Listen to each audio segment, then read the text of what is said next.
you want to jump on in from your area expertise on what we're seeing around the holidays? Absolutely, yeah. I guess I'll start kind of with the LTL side of things. Mm-hmm. Typically, November, when you look at where we were last year, this year, it's pretty steady. I mean, with holiday closures, there starts to become a little more urgency to get the freight where it needs to go. But ultimately, we're pretty steady this time of year from a warehousing aspect.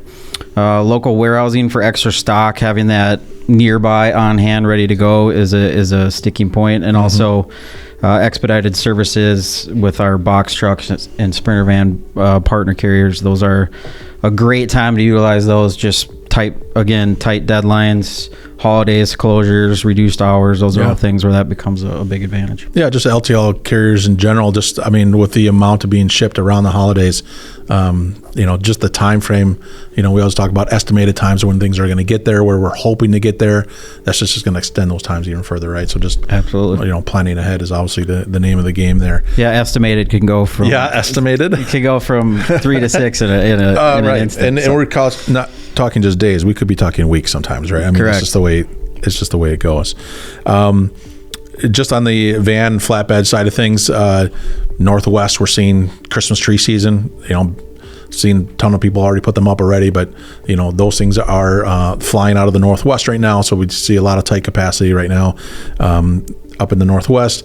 The South is what it is. It's always crazy down there. Ton of freight, ton of trucks down there. And again, weather having to do a lot with that as well.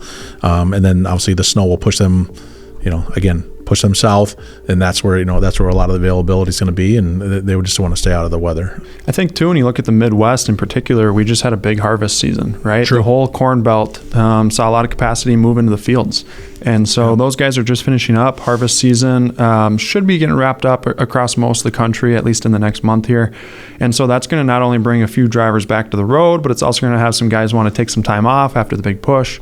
So harvest season is something that also affects it as much as the weather. Sure. And we see a lot of those flatbed and heavy haul guys. I think they drop those trailers, and some of them will even pick up the van trailers, because obviously that's the freight that just continues to move. Doesn't matter whether you're north or south, right? That's correct. Yeah. Tarping a load in December in Minnesota is not as desirable as maybe backing up a van trailer to a loading dock. And so we do see that where when the commodity changes, so does some of the trailer types.